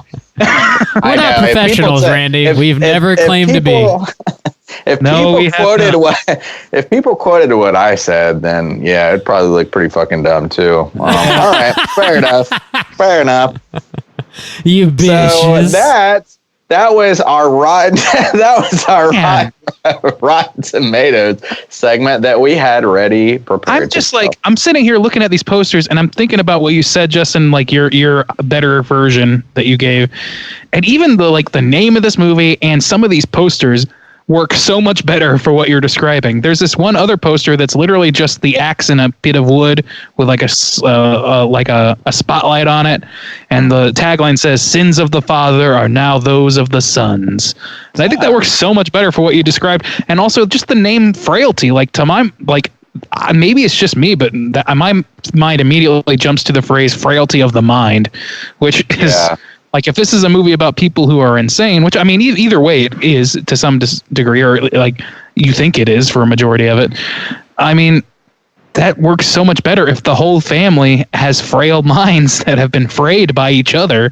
That's, yeah. I don't know. I think that poster's Japanese, Randy. Yeah, I thought so. Nailed it. Way to go, Randy. Good job. Cool. Yeah, it is cool, though. It's a cool poster. Let's go ahead and get into some trivia. It's totally time for trivia. Take it away, Randy. So there is a little bit of trivia on here for sure. Paxton managed to record an audio commentary that seems to have provided a lot of this, so it's a lot from his perspective. But there's also some interesting things in here. If we had the steel book, we would know, right, Bob? The steel case, blue book case steel. I don't have it. Exactly. That's what happens when you don't have it. You know, you have to listen to Randy tell it instead of Bill Paxton. Yeah, my hips lie, so it's not as good. Damn it. Here we go. First of all, you may notice that they used a pretty old-looking beer can in this movie, and it was an authentic Hamm's beer can from 1979, and it was the only one they could find. So they used it throughout the entire movie, and they popped it off screen a lot. So it's a little fun thing. Directors James Cameron, Sam Raimi, and author Stephen King all singled out Frailty for high praise. King considered it one of the best horror movies of its year. I could see that for sure. 2001. I mean, that's fine. It's not a crowded field, okay? Sure.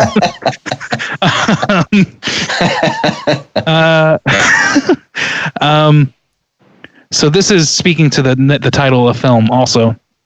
At the title credit in the writer commentary, Brent Hanley says, quote, "Frailty to me was always about the frailty of perception and the frailty of morality, the frailty of right and wrong." At around 2 minutes, he adds, "I like the idea of an abstract title." No shit. But yeah, this is also like at a time where people were like The Matrix Reloaded and shit. Like movies had a lot more verbose titles, it seemed like. But then Screams of the world started coming out, and it was the single word fad, and it's still going, I guess. Powers Booth and Bill Paxton are also both in Tombstone and Agents of S.H.I.E.L.D. Both actors died in 2017. So they became buddies on the set of Tombstone, I read. And that's a shame. That's a good movie, too, by the way. Bill Paxton made this film for multiple viewings. Quote, the first time you sit through Frailty, you get pulled into the story kind of subjectively, and there's this whole kind of creep factor. But on your second viewing, there's a lot of satisfaction as there are a lot of clues laid out in front of the viewer. I mean, I don't know how many clues there are, but I don't know. This is interesting. The town was originally set to be Tyler, Texas, which is a real East Texas town. But he didn't want the film to tie the film's horrific crimes to a real place. Or they have a public rose garden in this town, and he worried that they'd, quote, get a bunch of goths out there in the middle of the night digging around. The movie comes out. So they changed the just a bunch of. I love that. Bill Paxton. No, I don't want a bunch of goths digging up the roses. Damn goths! The rose garden's infested with goths. Not again, damn it! We just sprayed. We If I only can water the tell you roses how with holy many water. times I've seen a squad of goths just infest a rose garden. It's a herd of them. If there's anyone out here named Persephone, get the hell out. There's a murder of goths in the garden. A murder of goths. I love that. A gaggle. This is also. This They is mate also for life, you know. Let's see. The script was originally featured a reference to the boys wanting to go see the movie Alien, which came out in '79, but Paxton changed it to the Warriors to avoid the reference to his own work in Aliens. Damn it, Paxton. Should have left it. I know, he should have. Why as well? I guess it wasn't the movie he was in, but whatever. I'm going to go see Meatballs again. I'm like, So this is interesting, too. Bill We're Paxton. going to see the Warriors. The Warriors, damn it. Shut up. Bill Paxton planned to have Demon's crimes shown when Dad first touched them. At James Cameron's suggestion, he changed this so the information is a surprise that comes at the end. Cameron said to him, quote, you got to remember this film is so literal that you're going to split the audience, and a lot of them are going to believe that the dad is really seeing all this stuff, and you don't want that to happen because you want them to go with Fenton. The goal with the dad's vision was to leave viewers siding with the boy's doubt in understanding that the man, quote, had a weird dream, or he's had a brain aneurysm, or he slipped a disc here. His dad obviously is having some kind of psychotic episode. So See, James Cameron knows. That James dude's Cameron- like obviously a baller director. This is Bill Paxton's first. I mean, Yeah. He's done well. Cameron's got his faults, but that was a good call. Yeah. Let's see. Night of the Hunter was a big inspiration for the screenwriter Brent Hanley when he wrote the script. Paxton saw the film on the big screen in Amsterdam and was surprised to see that the kid's kitchen in that film was nearly identical to the one in his own movie. So that's interesting. So that movie, have you guys seen Night of the Hunter? No. Oh, No. watch that shit. It's good. That's a weird correlation. Like, oh, look at that kitchen. It's just I'm sure it's just something he brought up organically in the commentary. Yeah. Paxton's son James was on set during the classroom scenes calling action and cut. Family man Paxton. Call him. The bit this is great, Justin. You're going to like this. The bit where Dad touches the woman with his bare hands and reacts was originally shot with a static camera, but it, quote, looked like Plan 9 from outer space, so they redid it with handheld movements. Hell so yeah. it could have looked a lot worse. God, his face, I love. Like he's just trying to sell it as best he can. But you know what it reminded me of? It reminded me of when we were talking about like the endless directors, where they're like, "Look, just out of screen, an amazing monster." I mean, that's what it was like. Bill Paxton seen some crazy shit, but he's clearly just twitching around and making a ridiculous face. Just off camera. It's all my friends. Just in my mind, it's wild. I'm telling you. Criticism regarding how empty the FBI office building is, even at night, with people saying there should be at least visible security guards. Paxton points out that some of the argument stems from the film opening less than a year after 9/11, while the film was actually shot in late 2000. Quote, I don't know, he adds. Quote, to me, it was always one of those creepy stories, and I didn't really want all the extra people standing around. I wanted to keep it as kind of a mood piece. All right. Well, I mean, you went through the trouble of showing, like, video surveillance footage and how it fucked up. Like, you're showing a lot of granular detail of how this works. So, I mean, clearly you're dedicated to some version of reality. I don't know. I think that's even when that cop like looks him in the face, like at the very end, Matthew McConaughey, and you're like, oh shit, he's not gonna be sold on like this God thing. He's gonna be like, wait, it's you, and then it's like, nope, I don't even remember you. It's like, oh my god, that's right. It's some weak sauce. The bespectacled man and soon-to-be victim is in the car is played by Paxton's longtime acting coach, Vincent Chase. So, see, fucking hiring your friends and your mentors. That's a good man. Let's see. Sure. I'd hire you guys on my movie. Thanks, man. No problem. I'm busy. I got a thing. You can say something about teats, Randy. This movie is loosely based on the case of the American serial killer Joseph Callinger, who murdered 3 people and tortured 4 families. He committed these crimes with his 13-year-old son, Michael, between 1974 and 75 in New Jersey. Callinger pleaded insanity, claiming God had told him to kill. It's a real-life fucking problem. Fucking Jersey. Yeah. Classic. I'm going to skip a few of these lesser bits. The last thing I'm going to mention is great. The soundstage work here was filmed opposite the production of Legally Blonde. Quote, I would come out all covered in blood and see Reese Witherspoon in her pink Chanel outfits holding her poodle and just say, hi, how's work going today? Which is a great visual. Thank you, Bill Paxton. I like it. There you go. How's work going today, Reese? Was Bill Reese like, Paxton, was he a Mighty Joe Young? I'll look it up. I do not know. Y'all remember that movie? I do, not but really. not well. It was like kind of like King Kong, he was. but he was like real small. He was like a giant gorilla, but not giant enough. He was just like real big gorilla, like pretty big, pretty big gorilla. That's He's a pretty like big Prince gorilla. Kong. but not like King Kong. Like King Kong, like climb a building. Like Mighty Joe Young, I don't think could climb a building. He was just like, just big. In Twister, The Last Supper, True Lies, Apollo 13, Tombstone, Tales from story to tell. The Vagrant, Predator 2, Brain Dead. God damn, this man's in a lot of movies. Yeah. Let's go hunting. I think it's time that we go hunting. Cooter of the week. Since we don't have got that good bump and not that boo boo bump. Nah, it's a problem. Justin, why don't you tell people what constitutes a cooter? All right. So let's hunt some cooters. This is a character type. We're looking for 4 points here. We got attire. We've got smug arrogance, sexual deviancy, and manipulation. I've done this so many times, I'm not forgetting that 4th point anymore. Nice. Just, kick them off like that. There wasn't a lot of strong cooters in this one, but I have one that I think is kind of funny. Did you guys have any strong front runners?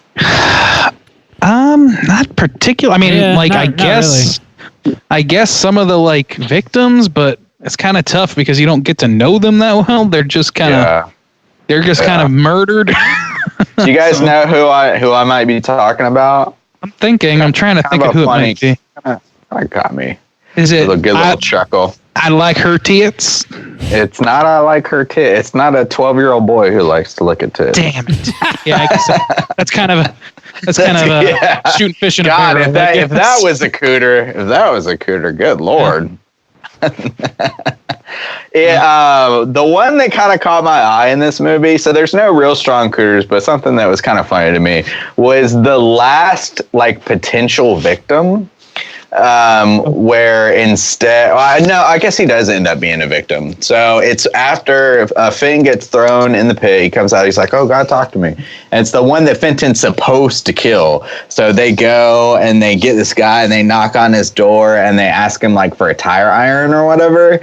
And he just reacts so great to his wife saying, who's at the door or whatever. Yeah, one, he's got kind of a ridiculous outfit on. His shirt that he's wearing is this weird material. It's kind of like mesh, but it's not completely see-through. It's one of those blatant 90s. Yeah, it's very tight. So I was like, ooh, that's a Cooter shirt right there. And of course he acts like a huge piece of shit. What his wife says, who is it? And he's just like, shut up, you dumb piece of shit or something.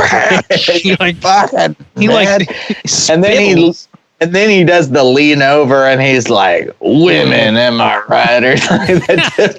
sometimes you just gotta beat the shit out of them. Sometimes. I'm playing a role here. I got it. Your And method. then, Your method.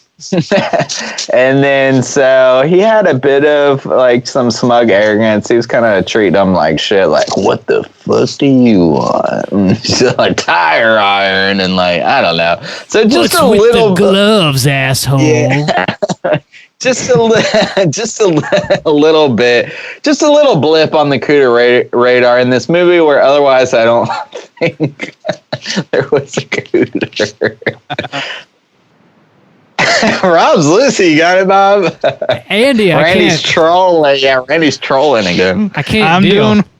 doing it.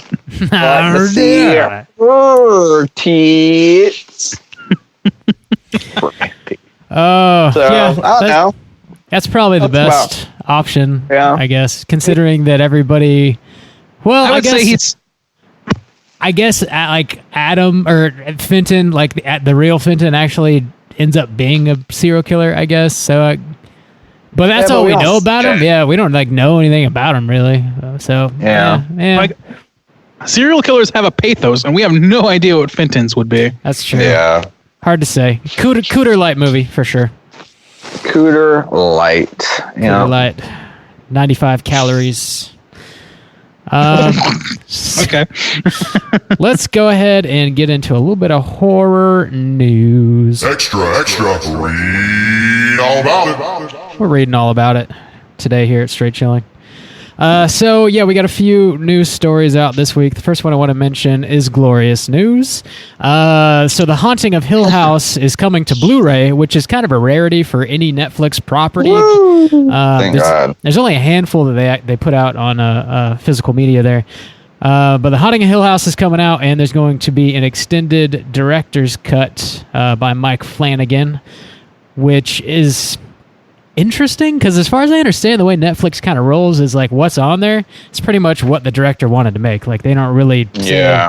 you got to cut XYZ out, you know, they just give you money and they say go make your thing. Yeah, especially for Yeah, they a really do Netflix seem kind of show. hands off, but I don't know. Yeah. So I wonder what he took out of it or was asked to take out of it, or I don't know what it would be, but I'm interested to watch it for sure, just because even if nothing was put back in it, and I mean, it's totally worth a rewatch. That fucking show is dope. And Totally worth is. a I've already rewatch rewatched on Blu-ray for sure. I might check out the Blu-ray on that one. I might dip will into my look jet better. ski fund for that one. yeah, it does legitimately look better on Blu-ray or 4K than it does on streaming. It's just a fact. It's just a fact. Just a fact. That's not an opinion. It looks better. It's It not an does. opinion.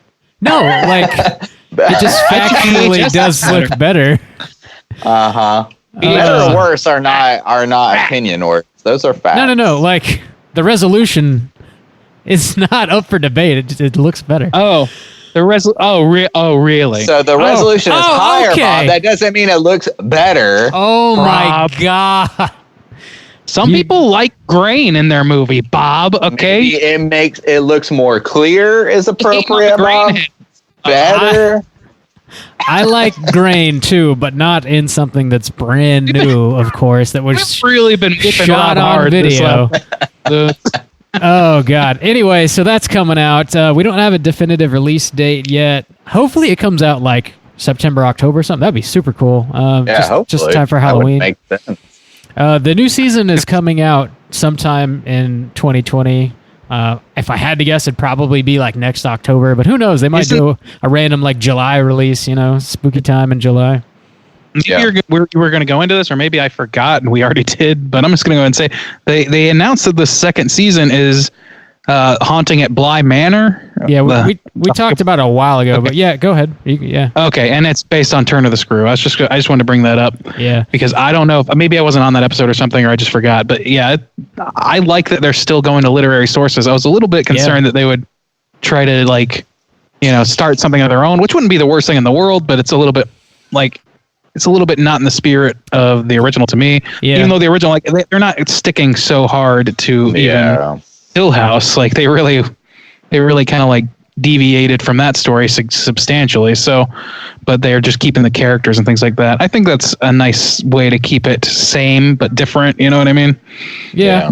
And it seems gives them a lot to work with without having to like toil so hard to like come up with literary genius like in a year span or whatever. Yeah. It seems as though they're going to do kind of like an American Horror Story thing where they bring a lot of the same actors back. They'll just be portraying different characters. Oh, obviously. I didn't know that. Okay. Yeah, and it's based on like what Flanagan was saying is, they're in production on this. So, and he was like, I guess so far it's like much scarier than the first season, which admittedly, like the first season rolls out kind of slowly and you're really getting to know the characters and there's not a ton of scares up front. It's pretty scary. It's a pretty scary movie. I Some agree. people really don't think so, but I think it was like, it didn't have as many jump scares, but until kind of towards the end, it gets or as rough. many startle scares. Damn, I want to watch this like right now after talking about it. So do I. I'm very. Let's stop. Let's just call it a day. We're calling it bye. Goodbye. Keep chilling. Bye. Okay.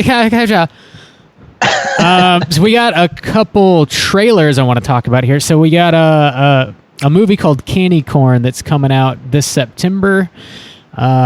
It's Randy is so distracting. It's directed by Josh Hastings, who previously directed a making of like documentary of Rob Zombie's 31, which I have not seen the documentary. I've seen the movie, and it's just a pile of shit. Wait, he made a documentary about Rob Zombie's like shitty a movie? bonus feature. It's like the making of, kind of deal. Oh, okay. But so this movie is coming out September 13th. It's going to have like a limited theatrical release, and then it's going to be on Blu-ray and VOD on September 17th. So we don't have to wait too long to see it. It's got Courtney Gaines in it from Children of the Corn. It's got PJ Souls from Halloween and Carrie. It's got Tony Todd, who's Candyman and The Crow, and Pancho Moller, who was in Rob Zombie's 31 and also in American Horror Story, is going to be in it as well. It looks kind of like there's like a traveling circus, and they come to town, and there's a small person who lives in the town. They kind of like hire to be part of the sideshow, and he's got makeup on and stuff. And I guess like there's this annual hazing of this person every year. The like bullies rough them up on Halloween Eve or some shit. So they go to the carnival to rough them up, and it seems as though he unleashes some sort of spell, and the dead rise, and I assume like murder the fuck out of these bullies that are coming to give him a hard time. I don't know. What did you guys think about the trailer? It seemed like the guy who gets roughed up died, and like his friend seeks revenge, and so he calls him back from the dead. That's what I thought. Yeah, the ringleader, like I don't think he brings somebody back from the dead. I think he creates a creature, is what of some kind, which is making people not unwarrantedly make a lot of comparisons between this movie and Pumpkinhead. That's what I thought. Like immediately, honestly. Yeah, I mean, I didn't think of it immediately until but I only saw the poster at first, and I read like, how is this like Pumpkinhead? It sounds nothing like Pumpkinhead. You've got a circus and shit. Like that's nothing to do with it. But then I like when you see the trailer and you see a grotesque creature exacting vengeance on behalf of somebody, like that's pretty murder, close. And it's also a Halloween centric movie, which is that's the thing that makes me excited about it. And I'll tell you, like the trailer didn't look so hot to me. It was kind of like, I don't know, it wasn't hitting too many of my pleasure buttons. It makes a lot of sense to me that it comes from like the Rob Zombie camp of horror making, which is not obviously. But all that said, like the one thing that like really like got me going and got me interested in the first place is the fucking poster. The poster for this movie is definitely one of my favorite posters I've seen this year. I gotta look it up. It's great. It's a really nice illustrated poster. It's very I don't even say it's not like an 80s illustrated poster or anything like that necessarily. It's just spooky and like good. Somebody online compared it to like a Goosebumps cover, but it's like more intricate, interesting, like more adult than that, I would say. Which I mean, and I love the Goosebumps covers. Like it's that is good. Really, damn. It's a perfect poster to me. I definitely agree that I like this poster more than I like this trailer. Yeah. Yeah, this is that is dope. Yeah, I'll definitely watch it. I mean, because like any movie that has any horror movie that has a tie-in with Halloween, I'm like, I feel duty bound to at least give it a shot. Like I'm interested to check it out. I'm just a big fan for Halloween. I want to see some fucking Halloween shit happen. So we'll give it a shot, and maybe I'll be pleasantly surprised. Who knows? It did look appealing to me, but I didn't know that it came from the Rob Zombie squad. It doesn't. Not really. Rob Zombie doesn't. For higher movie making. This is being distributed by Dread Central, which they're the same guys that put out like Terrifier and Director's Cut and that Kane Hodder documentary and Sleigh Bells and a lot of other stuff. But I don't know. So some of the other movies that they had put out, I have definitely been a big fan of, and this is one that just like plays particularly to my taste as well. So I'm definitely excited about it. Hopefully, it doesn't blow. It totally could, but I'm going to keep an open and optimistic mind about it, all because of that damn poster. Too much of a horror snob these days, that's my problem. Oh yeah, you bashers! Don't forget, Surge is a snob. It's a horror snob. It's so hot. Fucking bashers. I like Bougie Bob. No, I'm doing you. Oh well. Sure. Well, we got another trailer. One more trailer. Bourgeois Bob. We got another trailer. It's for a movie called Gags the Clown. It's being distributed by Bloody Disgusting, actually. So this is going to be coming at you on VOD on September 3rd, 2019, which is like the same weekend as It Chapter 2, which is a curious choice to make because everybody's going to be watching It Chapter 2. Sure, yeah. Sure. They want the alternative clown horror fans. Yeah, the people that don't want to leave their house. Poser clown horror fans. Fucking poser. Are you hard with us? Hard with Gags the Clown. No, I am not. This movie takes place 8 days since the clown first showed up in Green Bay, Wisconsin. Now, over the course of one night, 4 different groups of people cross paths with the clown everyone calls Gags, and his true intentions are finally revealed. So this is a feature film debut. I forgot that this happened. Like, yeah. when I saw the trailer, I was like, that's my problem too. Yeah. Not that I forgot that it happened, but this is clearly like supposed to be a rip from the headlines sort of deal, like capitalizing on the virality of the creepy clown thing. But that's been going on for like 3 years. Like clown roaming. Like, it's not novel anymore. So does anybody actually think that there's anything beyond just, horror fans dressing up spookily on a Halloween-centric night and going around scaring people or freaking people out? That's all it is. So, I mean, that said, like the trailer, like it looks interesting. I'm curious to see, like it's a little like tone confused, or at least it's confused me. Like I'm not sure what it's aiming for exactly. I was reading that it's supposed to be like a very, very dark comedy. Okay, so it is not, but there is like there is like a comedic element because I got the comedy or the comedy that was in it, but like it like that at first, and then it went with like I forget what the song was, but the music shift turned into like it just really turned it on its head and became like a weird. Like it looks like a movie that's going to have a lot of jump scares, a lot of shitty jump scares. Maybe. And, I mean, I'm not against it though. I don't mind seeing it. I just think it's kind of like a little late to capitalize on that to where like people are kind of already wise to what that is. What you're saying makes a lot. So Adam Krause, this is like the feature debut by director Adam Krause, and this is based on a short that he made 3 years ago. So 2016, like in his town, he made this short film and he released it, and it's made to look like actual footage and not like a produced short. And he like took a bunch of still images of this like clown creeping around his hometown, and he released those too, and it sort of like blew up and went viral, and people thought it was real, which is what he was trying to do. He was trying to fool people. And then like shortly after, he revealed that it was like, I made this thing and it's supposed to look creepy. And so from that comes this movie, and for whatever reason it took a few years to make the feature, I guess, or to get funding or whatever the problem was. So he was on it in time. Also, if you guys haven't seen the poster for this, it's actually pretty dope as well. There's like I'm gonna check it another out. animated poster with a creepy clown holding some black balloons. But yeah, it's starring Lauren Ashley Carter from Darling, Pod, Imitation Girl, and Jugface. So I like pretty much all those movies that she's been in. She can hold a movie on her own pretty well. And it seems as Wait, though what is this called? Gags the clown. Gags. Oh, Gags. Okay. Yeah.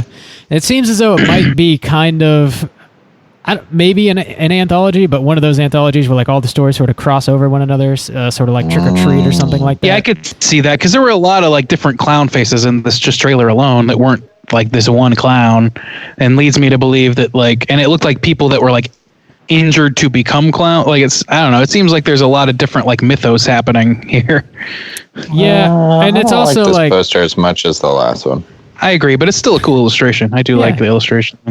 Yeah. So I don't know. Yeah, I'm excited to watch this too. Bloody Disgusting. They put out some pretty decent stuff. It's not all great, but you know they previously put out the VHS movies, which I thought were pretty solid. So, you know, they kind of those VHS movies kind of have a similar look and feel to this trailer. You know. They do, yeah. Well, they're like jumpy, like found footagey things. Yeah, exactly. So that could be cool. I'm interested in both. I do think it's interesting that they're releasing it during it. That is, That's nuts, dude. it's a bizarre choice, but you know what? Go for it. I guess they could have done it a week beforehand, and it would have been like, oh, get the people already chomping at the bit for clown horror. And just, get in there 1 week ahead of time. Yeah.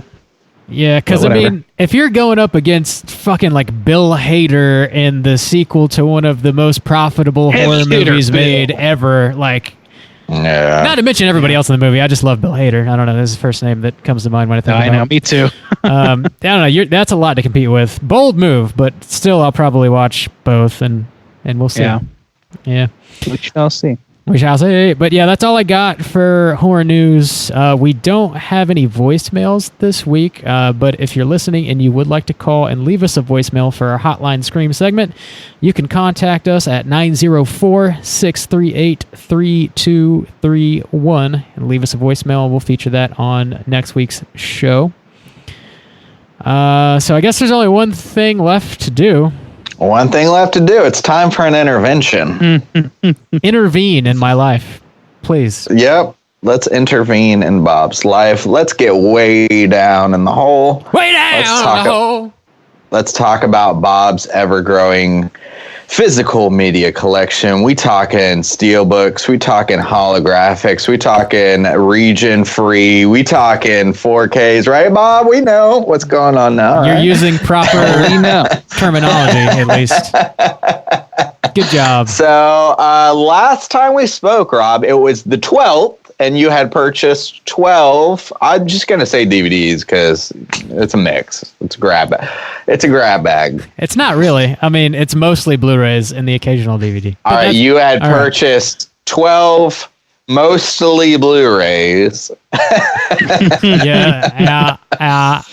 on the 12th. So, Bob, it seems like you maybe purchased Blair Witch 2, Book of the whatever. Is that true? What? Tell us what you bought this week, Bob. Tell us, Bob. Show us the stack. YouTube Show exclusive. us the stack. YouTube exclusive. Here's the stack for this week. Oh, that's a good double feature. Yep. Double feature. So it's just I picked up two movies. Both of these I'm going to blame.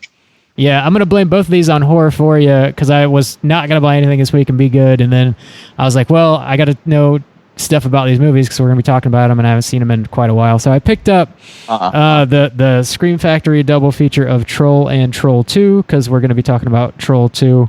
On the upcoming episode of Horror For You. And also, like I mentioned previously, we're talking about Blair Witch 2 Book of Shadows, which I had never seen in its entirety, so I picked that up on DVD, and it's also a double feature. It's got Blair Witch Project and Book of Shadows on there. For some reason, like finding just a DVD of like Book of Shadows, like only Book of Shadows, is, I guess it's kind of rare because it's like crazy expensive, and that movie sucks, so I'm not going to pay more than like a few bucks for it, you know?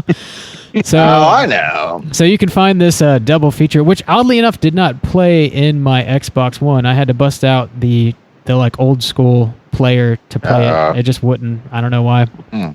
Never ran into that issue before. And also had like French subtitles. So I don't know where. I guess this came from France. I don't know what's going on. But yeah, I'm probably gonna rewatch Troll 2 tomorrow and get that in my brain. I haven't seen that in years. So wait, where did you get these from, Bob? Both Amazon. Oh, both Amazon. Okay. Yeah. are you watching Troll or Troll 2 for the podcast? Troll 2. Oh boy, I'm so jealous of you getting to talk about that shit. That movie is fucking ridiculous. Have you ever watched that documentary, Best Worst Movie, that's about that movie? Yeah, I have. I think it's on Amazon Prime. So if you got that, It used to be, at least, I think. Yeah. It might not be anymore, but I think it was, and it might still be. Who knows? But yeah, both are. It's a necessary to watch that for context afterwards. Yeah. It's so fun. God damn. Revisionist history going on. Oh, so much. It's great. It's like the polar opposite of Room 237. It's like a movie that cannot be taken seriously versus a movie that has been taken way too seriously.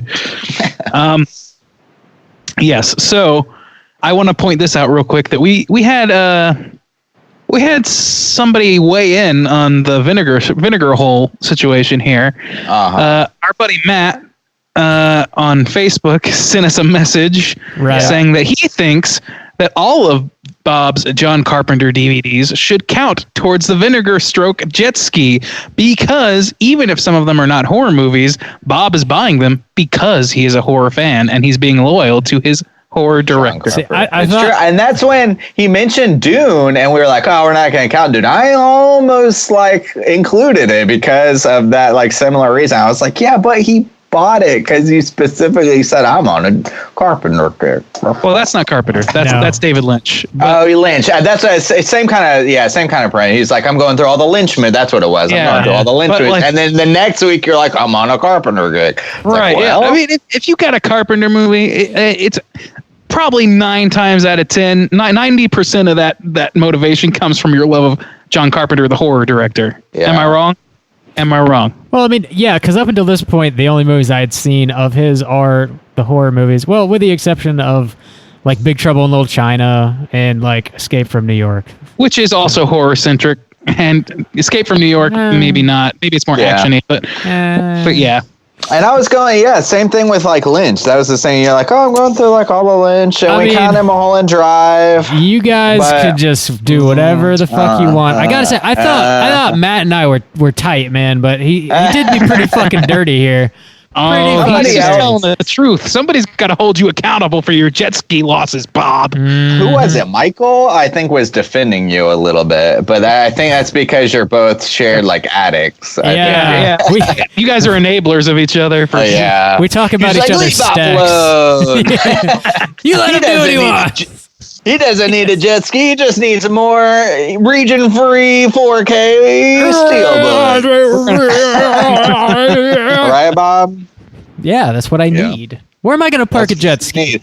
Hey, I was also curious, too, because I was thinking about, like, some of the old movies you bought, and I was like, damn, sometimes Bob shows up with, like, 9, it's a stack of 9, and I'm like, I remember one time, like, you had, like, the Blade trilogy. That was, like, probably a month ago, Bob. Have you watched the Blade trilogy since you bought that a month ago? Not yet, no. You haven't watched the Blade trilogy. Man, the screws are really turning on this one.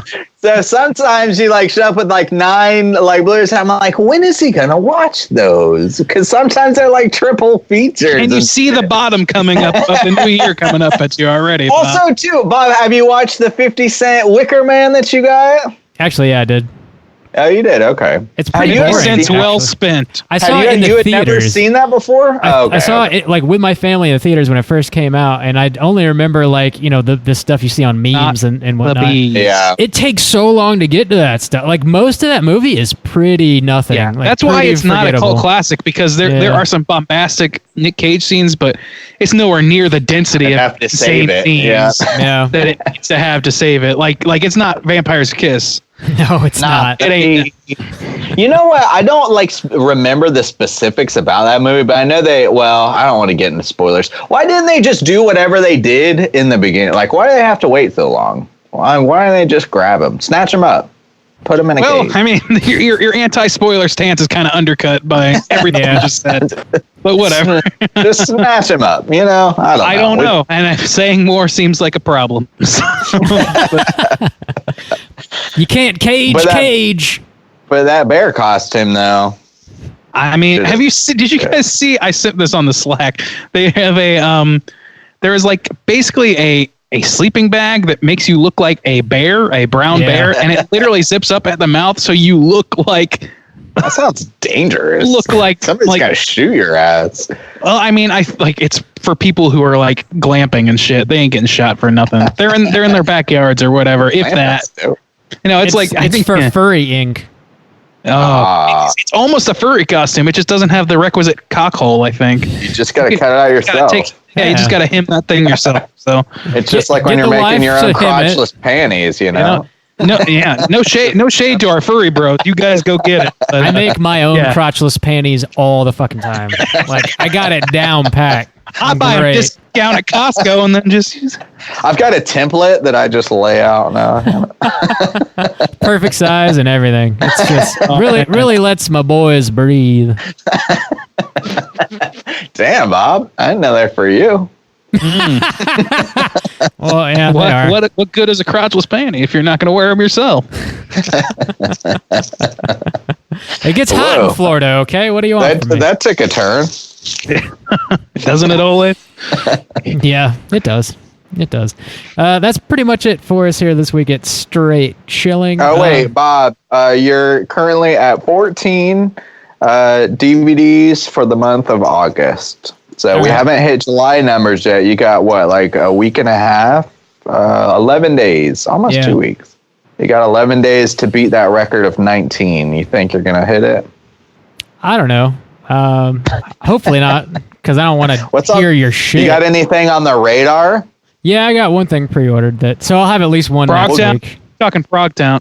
Well, then, good. I'm saving you, Bob. I'm saving you. The intervention's working. I really want you to get the hell comes to Frogtown, because I know I'm not going to purchase it, but I really want to play with the box. It looks great. It's a September release, so that won't be this. If I should purchase it, it won't be this month. If I should maybe purchase it, you will. You will. It's on pre-order, Bob. You know it is. It's not. It's on pre-order in your mind, even if it's not in your bank account. In your mind. Damn it. So again, big thanks to Darren for supporting us on Patreon and picking this lovely movie. Thank you. Big thanks. Thanks for being so damn hard with us. Damn. Slap my ass, I guess. I don't still really get. Oh God! But slap my ass. But it's fun. But it's funny, I guess. Gotta keep them cheeks red, baby. They don't come. Are we slapping our ass with the money people are giving us? Is that what we're doing? No. You're paying to have you're paying to have the ass slapped. Yeah, that's exactly right. It's very obvious. I think that's a bonus perk people didn't realize they were getting when they signed up for Patreon. That's we right. like to give a little extra here at Straight Chilling. Oh yeah. We like to give 110% around 110. 100. It's all about the last 10% there. Yeah. How is that a bump we have, but we don't have proper Cooter bumps? Sheer force of will is the answer to that. Dude, sometimes there's just a ghost in my fucking machine and I lose things. I don't know what else to say about it, honestly. Oh my lord. Oh my lord. Oh my lord. Oh my lord. Oh lord. You betches don't forget. Bourgeois Bob bringing it back. Bourgeois This stance. your boy Frail Stains. This your boy Randy. What's up? This your boy.